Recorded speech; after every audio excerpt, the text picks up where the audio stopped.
La humanidad por generaciones ha encontrado muchas maneras de comunicarse. Ejemplos tenemos así muy antiguos: señales de humo, el lenguaje de señas, la clave Morse, la música como una forma de comunicar y transmitir emociones, el arte, los libros, las cartas, el telégrafo, el teléfono, el correo, después el correo electrónico, la radio, la televisión, los chats de internet, las comunidades, las redes sociales. Todo eso han sido parte de la experiencia humana a través de las cuales nos hemos podido comunicar los unos con los otros. Hemos podido transmitir información, ideas, palabras que forman ideas, frases que transmiten información.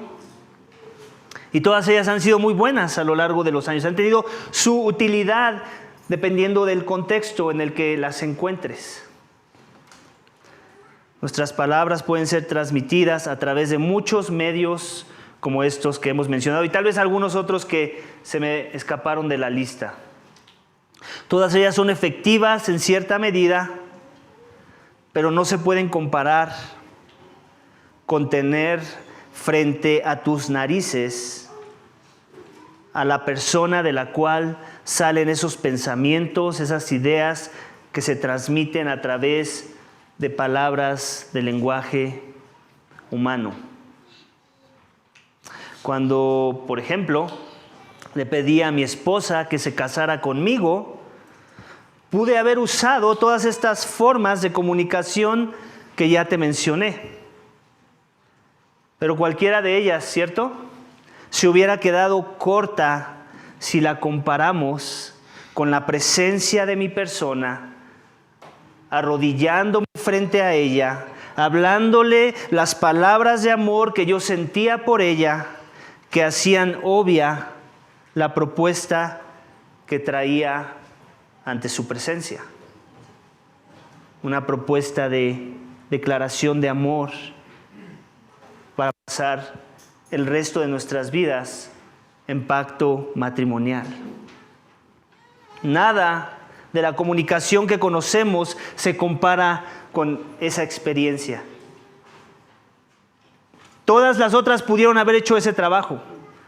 Como si hubiera visto enviarle un correo: hey, ¿te quieres casar conmigo? No sé cómo eso hubiera sido con señales de humo, pero seguramente en su tiempo había una forma de expresar eso con señales de humo. Pero ninguna, ¿cierto?, se compararía con esa experiencia. Esa experiencia que vemos a veces en los videos del TikTok y YouTube cuando alguien propone matrimonio a una mujer. Iglesia, la introducción a nuestra serie de Hebreos trata sobre un asunto similar con respecto a las palabras. Veremos que el autor de los Hebreos hace mención de la palabra de Dios y las diversas formas en las que Dios eligió para revelarse hacia las personas, para revelarse a sí mismo a las personas. En donde últimamente vamos a ver que de todas las formas en las que Dios escogió revelarse a las personas, dar su revelación de su persona, de su carácter, de su voluntad para los hombres,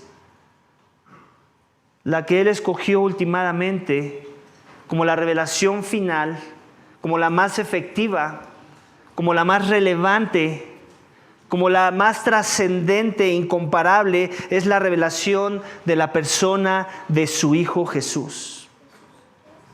Todas las palabras, iglesia, que Dios habló en el pasado fueron formas correctas de comunicación hacia su pueblo. Todas servían el propósito de revelar su carácter y su voluntad a los suyos, pero ninguna de ellas se compara con la revelación de la palabra encarnada en la persona de Cristo Jesús. El título de mi mensaje, iglesia, es el siguiente: Jesús, la palabra visible de Dios. Jesús, la palabra visible de Dios. Nuestro texto, iglesia, esta mañana en Hebreos capítulo 1, versículos 1 al 3, tiene los siguientes subénfasis. El primero de ellos lo veremos en versículo 1, donde Dios nunca ha estado callado. Eso veremos en esa sección. En la siguiente sección veremos que Jesús es su más grande revelación, la más grande revelación del Padre.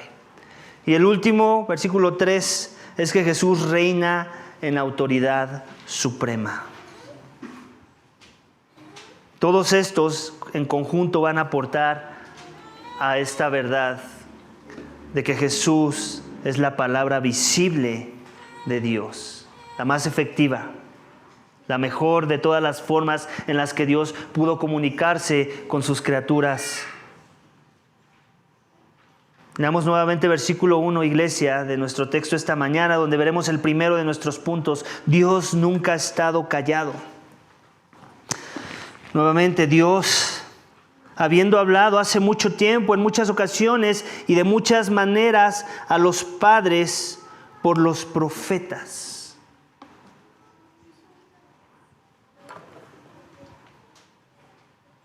Dios, habiendo hablado hace mucho tiempo. En otras palabras, ¿qué está queriendo decir el autor?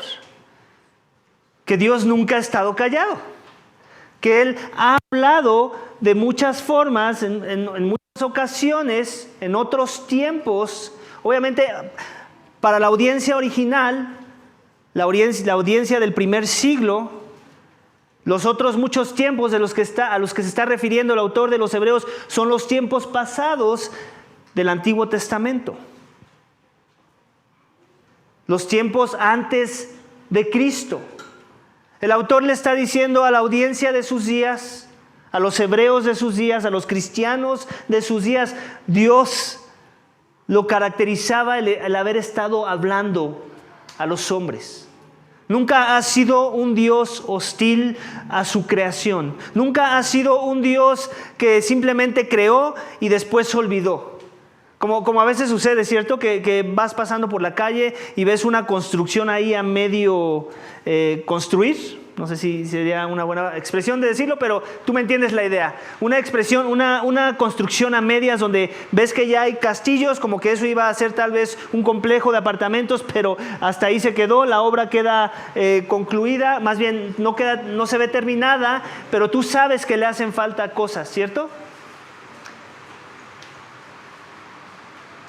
Tú sabes que está incompleta. Y ahorita ya perdí la idea de por qué te estaba diciendo esa ilustración. Así que espero me disculpes con la introducción del libro de los Hebreos. Pero en fin, Dios siempre ha hablado. Dios nunca ha estado callado. Contrario a los que muchos piensan, ya me acordé de la ilustración, de que Dios dejó abandonada su obra, vamos. Dios no es como esas obras que vamos pasando y dicen, pues quedó abandonada, ya van años, yo creo que se les acabó el dinero, o les clausuraron y no arreglaron los papeles para volver a iniciar la obra. Ese no es el Dios de la Biblia. El Dios de la Biblia es un Dios soberano, todopoderoso, que planea las cosas y que no deja las cosas a medias. Él no creó y después se olvidó. Él no creó y se frustró y después se dio la media vuelta y dijo, ay, los dejo a su suerte, háganle como quieran. El Dios de la Biblia, iglesia, es un Dios de plan A. Él nunca ha tenido plan B.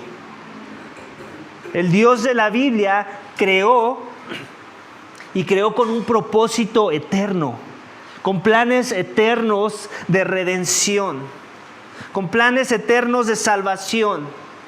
Él creó, el hombre pecó y Dios no se frustró lo suficiente como para abandonar su proyecto de amor hacia su creación, a lo que Él llamó muy bueno cuando lo creó todo. El Dios de la Biblia creó a sus criaturas, a los hombres en particular, con la intención de que le conozcamos, de que intimemos con Él. Y no iba a ser el hombre finito, creado, el que iba a arruinar sus planes. El Dios de la Biblia quiere continuar con ese mismo propósito por el cual Él creó las cosas. Él creó a los hombres, a toda la creación para gloria suya. Nada iba a arruinar esos ideales, esos planes, esa voluntad divina, eterna. Ni siquiera nuestro pecado. De forma que Dios siempre ha hablado, habiendo hablado hace mucho tiempo, en muchas ocasiones y de muchas maneras a los padres por los profetas. Aquí estamos viendo la idea, cuando vemos la mención de los padres, estamos viendo la idea que hemos venido viendo a lo largo de la serie de Levítico, del pacto que Dios tiene para con un pueblo. Les está haciendo alusión o trayendo como referencia personas que ellos con las cuales se iban a identificar con respecto a un pacto de amor, con respecto a un pacto de posesión, como vimos en la serie de Levítico, hacia con una nación, hacia con un pueblo elegido, el cual Él decidió comprar para posesión suya, para que le representaran ante los pueblos de la tierra. Y parte del proceso de ese pacto es que Dios no solamente los acogió, no solamente los adoptó como un pueblo, sino que Él les fue dando revelación suya, una revelación progresiva de su carácter, de su persona, de su voluntad para sus vidas. Y eso es lo que hemos venido viendo a lo largo de la serie de Levítico que acabamos de terminar, pero también en cualquier libro que tú hablas del Antiguo Testamento, eso vas a poder identificar. Dios hablando a su pueblo en muchas ocasiones, de diferentes ocasiones, en diferentes tiempos, a los padres de los judíos a través de profetas. Dios usó visiones, lo vemos en el Antiguo Testamento. Dios usó sueños. Dios usó sonido de su voz audible para con las personas. Lo podemos ver aún a través de milagros. A través de un milagro Dios está hablando a su pueblo. A través de acciones sobrenaturales que solamente pueden venir del poder o de la voluntad de alguien que es Dios. Entonces ha sido su voz, ha sido sueños, han sido milagros, hasta una asna Dios usó para comunicarse con los suyos. En el Antiguo Testamento, en el libro de Números, vemos una historia muy cómica para mi gusto, en donde Dios usó una asna para hablar y corregir a un hombre, Balaam. Entonces, Dios, vemos con Moisés que él usó una zarza ardiente a través de la cual salía voz audible y hablaba a Moisés y le comunicaba su voluntad para con su pueblo y para él mismo. Entonces Dios de todas estas formas se ha valido para comunicar su voluntad revelada para con los hombres. Y el autor de los Hebreos no quiere que perdamos de vista todas esas cosas, porque esa revelación ha sido progresiva, ha sido acumulativa, de forma que podamos llegar a conclusiones finales de la revelación más grande que Dios ha tenido para con los suyos. Entonces continuamos y vemos que Dios es un Dios redentivo. ¿Por qué? Porque usa el lenguaje de los padres, este lenguaje de pacto con un pueblo. Aquellos que tienen figuras, padres de la fe, como Abraham, como Isaac, como Jacob, y todos ellos son parte de lo que Dios quiere que tengan en mente la audiencia original y aún la audiencia de nuestros días. De forma que también podemos pensar que el judaísmo no es una religión para judíos. El judaísmo no termina nada más para esa etnia judía. El judaísmo fue parte de lo que Dios quiso usar para la iglesia de nuestros días. En otras palabras, la iglesia cristiana es una iglesia judaica, si lo podemos decir así, porque tenemos todo este trasfondo de la revelación de Dios para su pueblo, si es que nosotros decimos ser pueblo de Dios, que hemos sido injertados a través de los méritos de Cristo, pero básicamente tenemos el mismo historial.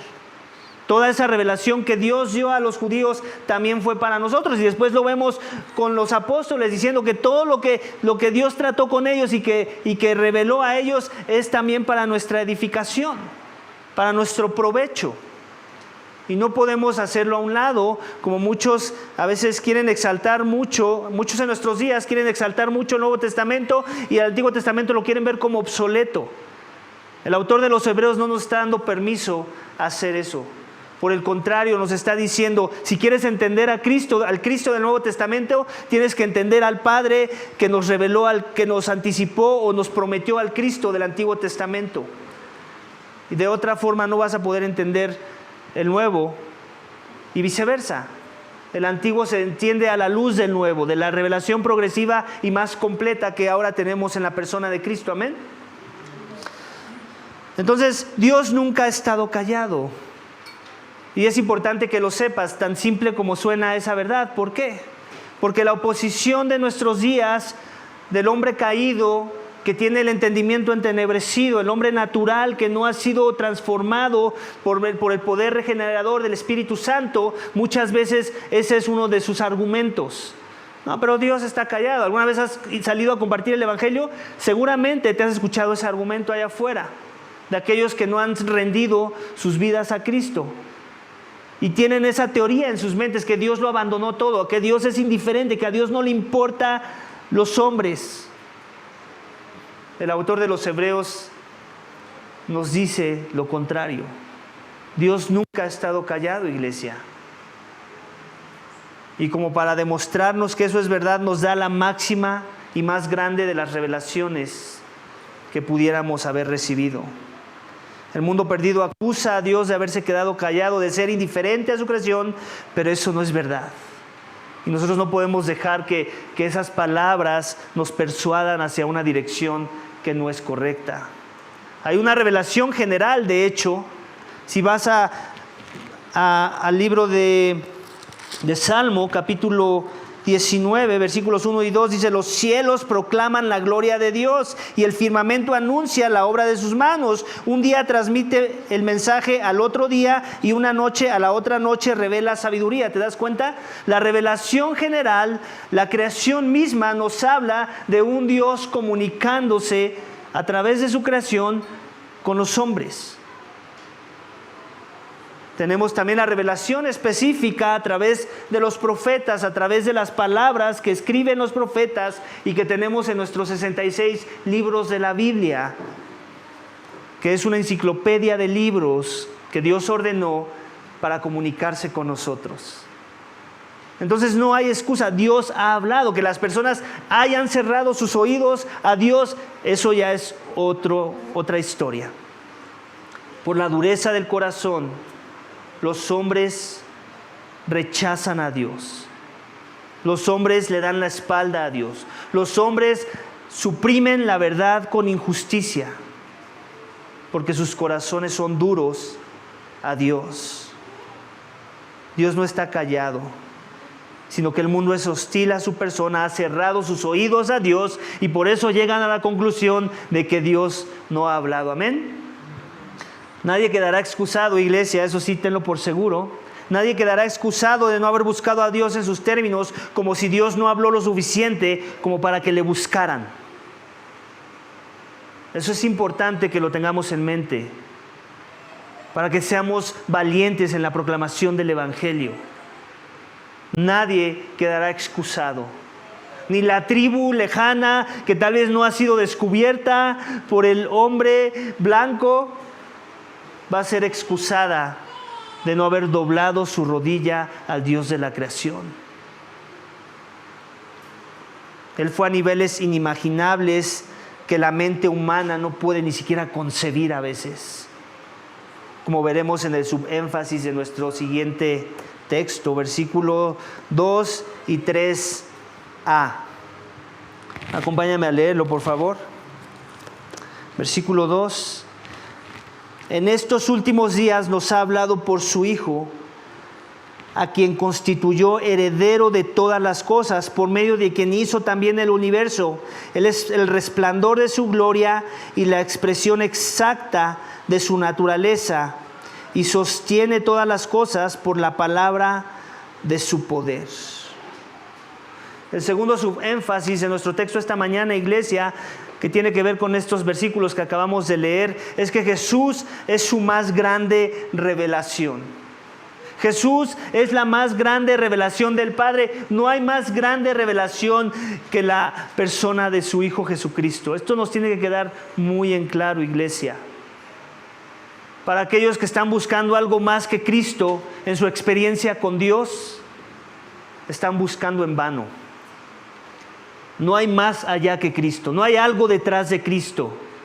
No hay algo más maravilloso, más asombroso, más glorioso que Cristo siendo revelado a tu persona. Ese es el motivador perfecto para que Dios sea tu todo en tu vida, Cristo. Y si Cristo no es ese motivador presente, actual, que tú tienes en tu vida esta mañana, entonces necesitas tener un encuentro con Él. Necesitas contemplarle a Él. El Padre de Cristo necesita revelarlo frente a tus narices para que tú le honres, le sirvas, te humilles ante su presencia y quieras vivir para su gloria. Jesús es su más grande revelación, iglesia. Jesús es mejor, como dice el título de nuestra serie de Hebreos. Jesús es mejor. Él siempre va a ser mejor. Veamos su perfil. Este es un subpunto bajo ese punto. ¿Cuál es el perfil del Hijo? El autor de los Hebreos no quiere que pierdas de vista la razón por la cual él escribe este libro. Él quiere que exaltes al Hijo. Él lo quiere poner en la introducción de su libro para que todo lo demás que vayas a leer después de estos 3 versículos hagan sentido únicamente si ves a Cristo tan glorioso como Él lo ve. Si ves a Cristo menos de lo que el autor de Hebreos nos lo está describiendo en estos primeros 3 versículos, entonces Él no quiere que sigas leyendo esta carta. Si tuerces a alguno de los aspectos que están siendo revelados en esta sección, entonces todo lo demás va a estar torcido y te va a llevar a conclusiones que no glorifican a Dios y que no te van a ayudar a que le busques, a que le ames, a que te rindas a Él, a que Él sea lo más glorioso en tu vida. Es importante que leamos la introducción de cada libro de la Biblia y que de ella podamos interpretar todo lo que sigue después. Y no terminemos con torceduras y terminemos siendo una secta, terminemos siendo un culto como los testigos de Jehová que hacen de Cristo un Dios que no es el Dios de la Biblia. Un Dios que no es el soberano, el todopoderoso, el creador mismo, como lo vamos a ver en este libro. Vamos a ver cuál es el perfil de Cristo. Dice, en los últimos días nos ha hablado, ¿por quién? Por su Hijo. Es importante también que empecemos a quitar basura de nuestras mentes cuando nos referimos a conceptos como los últimos días. Porque mucha gente se emociona con esa palabra y es lo que les cautiva del cristianismo. Yo creo que ahora sí estamos en los últimos días. ¿No hemos estado ya más de 2000 años en los últimos días, según el autor de los Hebreos? En los últimos días, ¿te das cuenta de la frase? La misma que usamos en nuestros días para querer llegar a conclusiones de que ahora sí viene el fin del mundo, ahora sí viene el juicio final. Desde la perspectiva del autor de los Hebreos, y también lo vimos en la serie de Juan, los últimos días están en el momento en que aterrizó en la tierra el creador del universo, en el que se hizo carne. Ahí empiezan los últimos días. Y en nuestra mente tal vez suene mucho tiempo, pero acuérdate que Dios no se limita por nuestros tiempos. Él no se sujeta a la línea del tiempo y en su mente es los últimos días. Dejémoslo así. Y qué bueno que sean muchos años, porque eso habla de su misericordia y la oportunidad que le está dando a los hombres para que le conozcan, para que se humillen, para que se arrepientan, para que muchos sean salvos por medio de su evangelio. Entonces, en los últimos días, Dios nos ha hablado por su Hijo. En otras palabras, también esta declaración que está diciendo que ya no hay más revelación, que este es todo lo que necesitamos escuchar. Esto es lo último de lo último, esto es lo más nuevo de lo nuevo, ya no hay mejor. No es como que tenemos nuestro iPhone 3 y sigue el 4 y luego llegamos al 14 y luego ¿cuál sigue? El 15, ¿cierto? Así no con el Hijo, así no con la revelación de Dios. Él es la última versión, es la mejor versión, no hay versión mejorada, Cristo es lo mejor, Cristo es suficiente. Y la esperanza es que así lo veas, así quiere el autor de los Hebreos que tú lo veas. Dios ya te dio todo lo que te tenía que dar, no hay nada más, ni le busques, no lo vas a encontrar. Él nos ha dado a su Hijo, nos ha hablado por su Hijo. ¿Quién es el Hijo según Juan en su Evangelio? Él es la palabra encarnada, el verbo que se hizo carne, el logos. Si quieres hablar de palabras, Dios comunicándole a los hombres, lo hizo en muchas ocasiones, de muchas maneras, a lo largo de los tiempos, pero la palabra final y conclusiva, la nota más alta, la ha puesto en su Hijo. No busques más. Él nos ha hablado a través del Hijo y luego nos dice su perfil. Checa el perfil del Hijo, a quien constituyó heredero de todas las cosas. Ahí está hablando de que es el único Hijo de Dios. Él es el heredero. Él es el verdadero Hijo, el inigualable. Como Él no hay otro, como Él no hay dos. Él es heredero. Solamente mis hijos van a poder recibir la herencia de su padre y no ninguno otro que se quiera asociar mucho conmigo. De la misma forma, solamente el Hijo, que es el verdadero Hijo de Dios, va a ser el heredero de todo lo que posee el Padre. Entonces, ahí podemos ver que Él es el Hijo de Dios en verdad, por medio de quien hizo también el universo. Pon atención, no está diciendo para Él hizo el universo. No está diciendo eso el texto, ¿cierto? Por medio de quien Él hizo el universo. Dios el Padre hizo el universo por medio del Hijo. En otras palabras, si no está el Hijo, no hay universo. Así es como trabaja la lógica. Juan nos dice que todas las cosas que han sido creadas fueron creadas por Él. Y sin Él nada de lo creado ha sido creado, nos lo dice Juan en su Evangelio. Es la misma idea, desde otra perspectiva. El Hijo es esencial para la creación. No hay Hijo, no hay creación. Entonces ahí vemos que su Hijo es creacionista, o Él crea, vamos, como solamente lo puede hacer alguien con el poder de crear, que es Dios mismo, ¿cierto? Ahí vemos la identidad del Hijo como creacionista, como heredero, como creacionista. Y luego el versículo 3 dice, Él es el resplandor de su gloria y la expresión exacta de su naturaleza. Esto debería de volar nuestras mentes ahorita esta mañana y simplemente caer rendidos ante esa declaración. El Hijo es el resplandor de su gloria. ¿Y qué más dice? Y la expresión exacta de su naturaleza. ¿Te das cuenta? Ahí el texto no está diciendo, el Hijo es como el Padre. Eso no está diciendo. No está diciendo, se asemeja al Padre, se parece al Padre. Ni siquiera está diciendo, como a veces, muchas veces erróneamente usamos, te revela al Padre. Aunque en un sentido nos lo revela. No quiero descartar esa verdad. Nos está diciendo, todo lo que ves en el Hijo, eso es el Padre. Eso es el Padre, nada menos. No se parece al Padre, no se asemeja al Padre, eso es el Padre. Si tú piensas que el Padre es amor y quieres experimentar el amor del Padre, ve al Hijo. Si tú piensas que el Padre es un Padre misericordioso y quieres experimentar la misericordia de Dios, ve y ten un encuentro con el Hijo. Si tú piensas que el Padre tiene alguna virtud, alguna bondad y la quieres descubrir de una forma detallada, precisa, sin error, busca al Hijo. Es lo que está diciendo el texto. Él es el resplandor de su gloria. Y aún me gusta cómo adorna el texto, el lenguaje que usa. De por sí ya uno piensa en la gloria de Dios y piensa en la hermosura de estar en su presencia, que radia y que nubla las vistas. O sea, como si la palabra gloria no fuera suficiente para describir al Hijo. Dice, Él es el resplandor de la gloria. O sea, la gloria tiene un resplandor y eso es el Hijo. Lo exalta a niveles que ni siquiera podemos entender.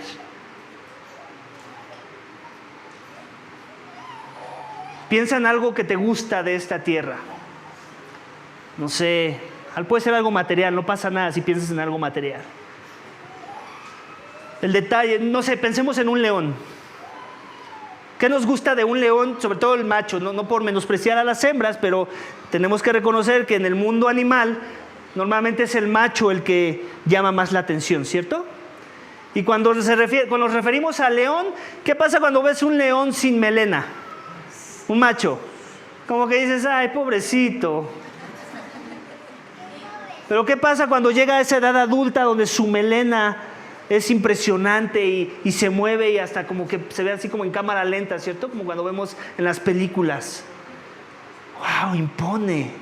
Esa melena es algo así como la gloria del león, ¿cierto? O piensa en un pavo real, misma idea. ¿Cuáles son los pavos reales que llaman la atención? ¿No son los machos? Con su plumaje de abanico. ¿Cómo se ve un pavo real a un macho sin ese plumaje? La misma idea, pobrecito, ¿cierto? ¿Cuándo llegará ese día? Pero ves su plumaje y dices, wow, la gloria de este pavo real está en ese plumaje. Pues así el Hijo. ¿Sabes cuál es la gloria del Padre? El Hijo. Es la imagen misma, la expresión exacta de su naturaleza. También aquí nos está la idea de que así como el Hijo, el Padre, ¿ves la naturaleza del Padre? Es la naturaleza del Hijo. ¿Ves la substancia del Padre? Es la substancia del Hijo. Son exactamente lo mismo, no hay distinción entre ellos.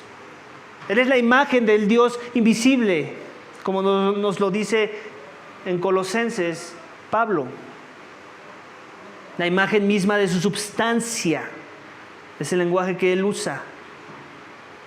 Entonces, aquí tenemos el carácter del Hijo, tenemos el perfil del Hijo, y luego tenemos esta parte donde dice, y sostiene todas las cosas por la palabra de su poder. No nada más es creador, no nada más es deidad, no nada más es el heredero de todas las cosas, sino que Él es el que sustenta, el que sostiene todo lo que Él crea.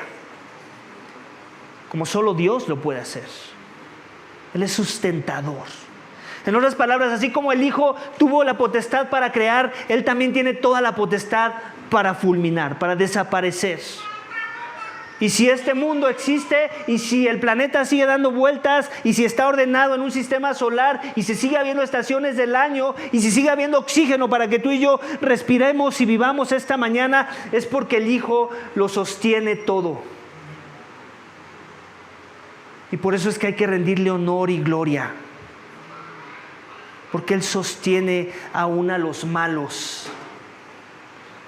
Y los está preservando para el día malo. Para el día de Cristo. Para aquellos que no doblen su rodilla delante de Él. Porque Él es digno, Él es glorioso. Y nos lo está diciendo el autor de los Hebreos. Amén. Él es el resplandor de su gloria, la expresión exacta de su naturaleza y sostiene todas las cosas por la palabra de su poder. Y por último, ya nos dio el perfil del Hijo. Ahora nos va a dar la misión del Hijo.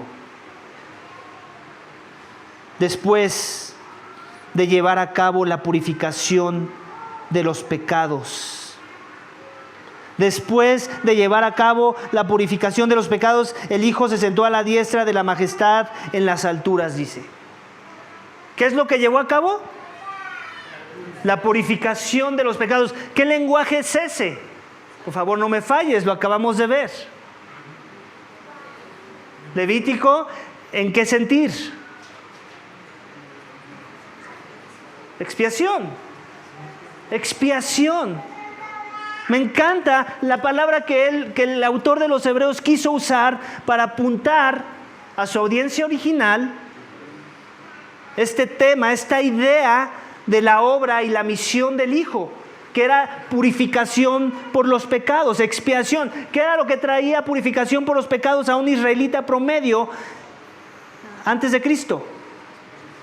El sistema de sacrificios. Cristo es mejor. Él es la verdadera purificación.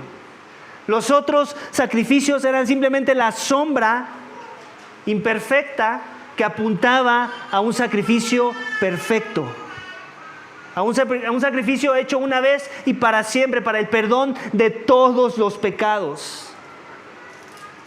Eso es algo que se suma a hacerlo glorioso sobre lo que ya es.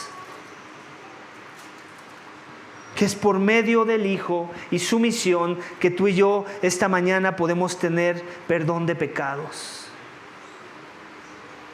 Jesús es la revelación final y más elevada, iglesia, que Dios tuvo para comunicarse con nosotros. Cerrando la posibilidad de que vaya a haber otras mejores formas de hablarnos. No más profetas. Todos después del Hijo quedan descalificados. Tenemos que dejarlo en claro. Mahoma, del Islam, descalificado. Joseph Smith, fundador de los mormones, y su ángel Moroni, descalificados. Cualquier religión que quiera jactarse de tener una revelación más actualizada después de Cristo, quedan descalificados. Dios ya cerró el canon de la revelación divina. Dios ya no nos puede dar más que el Hijo. Todo lo que venga después del Hijo queda descalificado como para postularse y jactarse de tener más revelación. El Hijo es el centro. Él une el Antiguo y el Nuevo Testamento. Todo converge en el Hijo.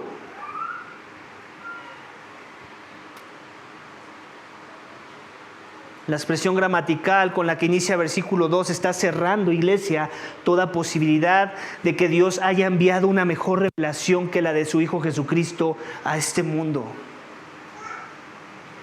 En los últimos días, Él nos ha hablado por el Hijo. Como diciendo, ya agotó todas sus formas de comunicación. Esta es la comunicación mejorada, la comunicación final. Así es que hemos visto su perfil, hemos visto cuál es su misión, la de la salvación de las almas, la purificación de los corazones para que los pecadores puedan tener acceso a la presencia de Dios. Y la pregunta esta mañana es la siguiente: ¿es el Hijo tu más grande revelación? ¿Has confiado en el Hijo lo suficiente como para rendirte a Él porque ves su valor, ves su perfil, ves su deidad, ves su gloria, ves su misión y ves que su misión se alinea con tu más grande necesidad de salvación? ¿Te ves como un sucio pecador esta mañana en quien la ira de Dios debería justamente caer sobre tu persona? Por consecuencia de tu pecado, por consecuencia de que no has amado a Dios como Él es digno de ser amado, no le has buscado como Él es digno de ser buscado, no le has glorificado como Él es digno de ser glorificado, no le has obedecido como Él demanda obediencia de tu persona. ¿Es ese el Dios que tú ves esta mañana?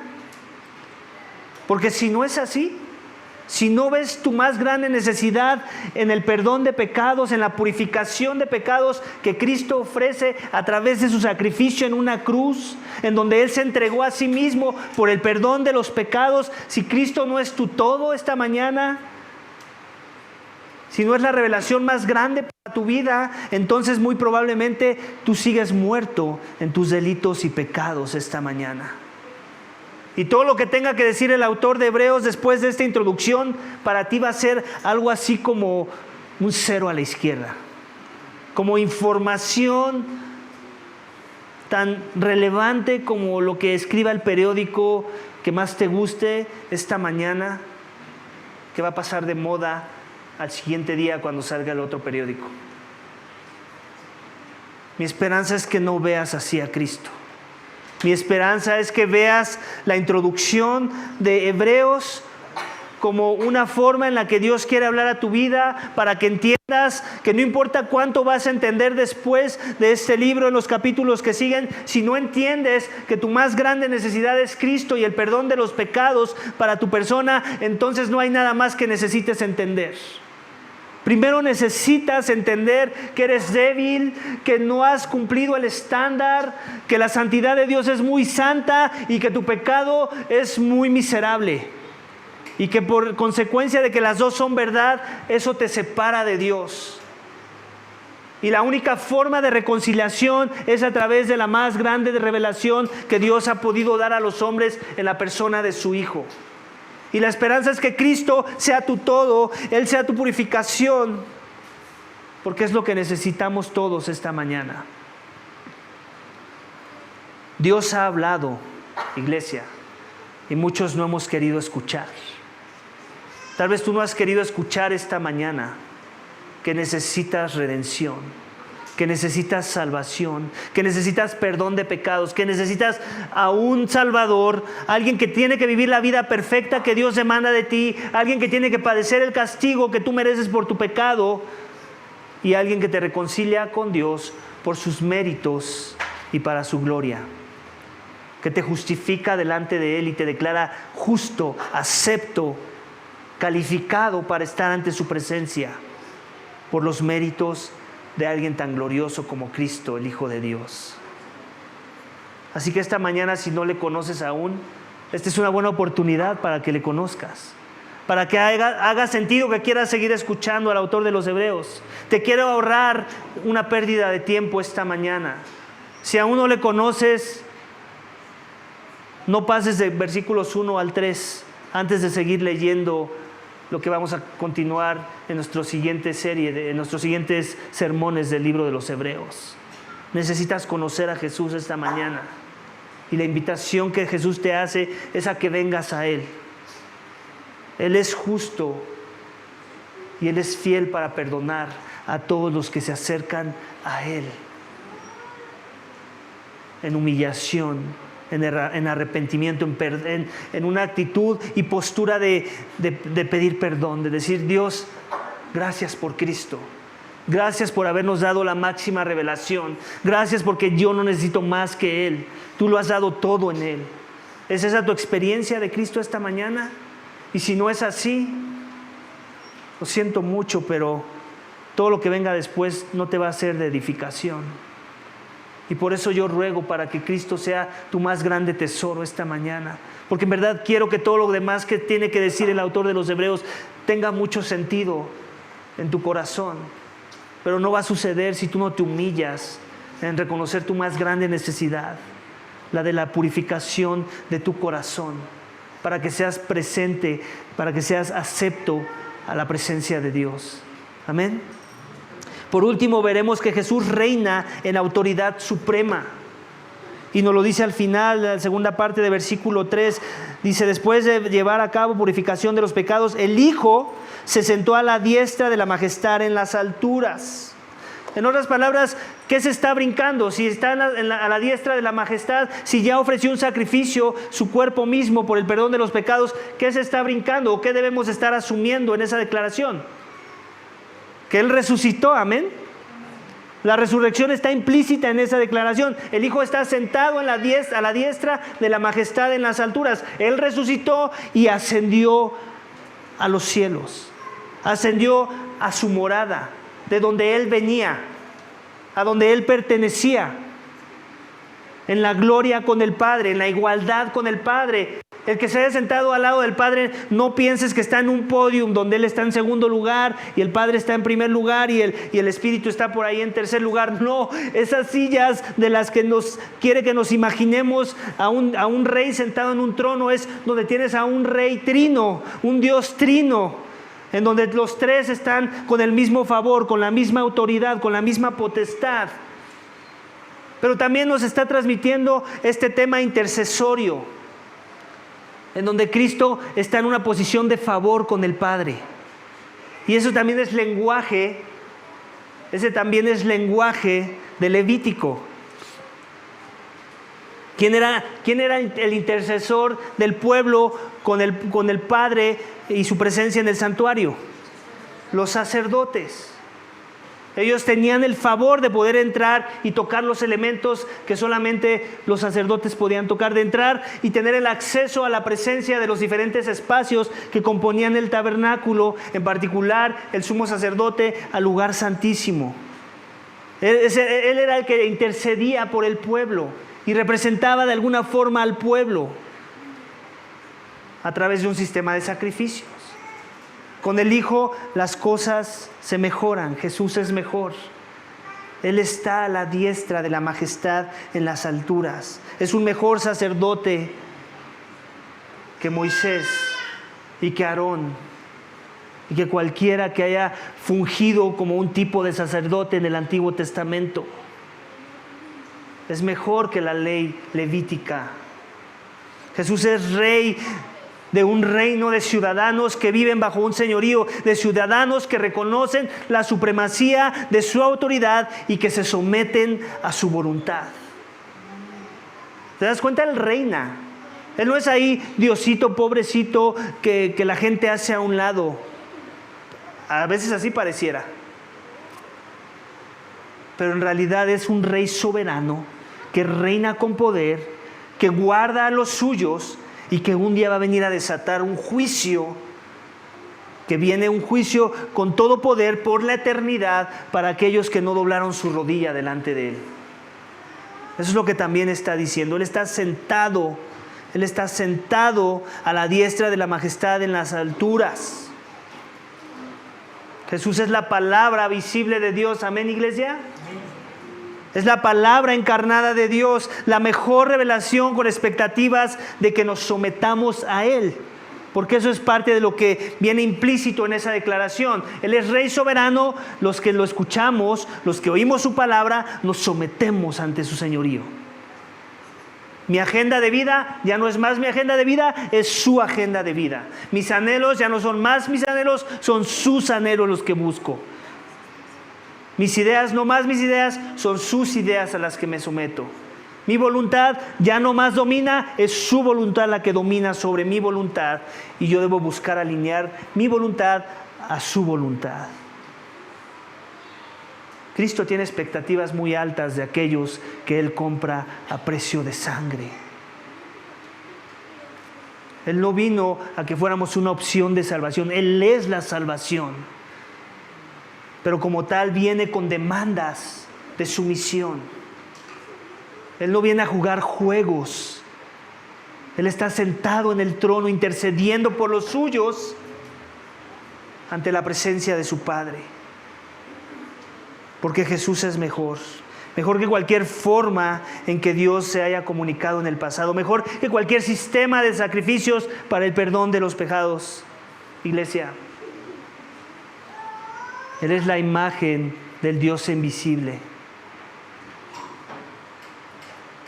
Jesús es la palabra visible de Dios. Y mi esperanza es que lo puedas ver tan real como Él es esta mañana. Así que, iglesia, espero que la introducción del autor de la epístola a los hebreos esta mañana sea un alentador suficiente para que junto conmigo quieras profundizar en todo el libro con respecto a lo que tiene que decir para mostrarnos la superioridad de este Jesús.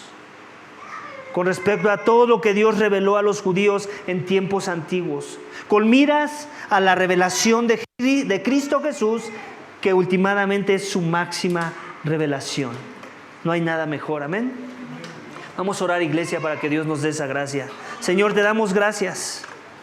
Gracias por Cristo. Gracias porque Jesús es mejor. Gracias porque Él es la misma imagen, la imagen exacta de tu persona, en donde podemos contemplar todo lo que tú eres sin ningún temor de pensar que así no eres tú o que eres algo mejor. Padre, gracias porque nos revelas la identidad del Hijo, cómo nunca te quedaste callado, cómo Cristo fue tu más grande revelación, cómo Cristo fue ultimadamente la revelación total para que todo mundo nos quedáramos callados de pensar que teníamos un argumento como para descalificar tus juicios en aquel día.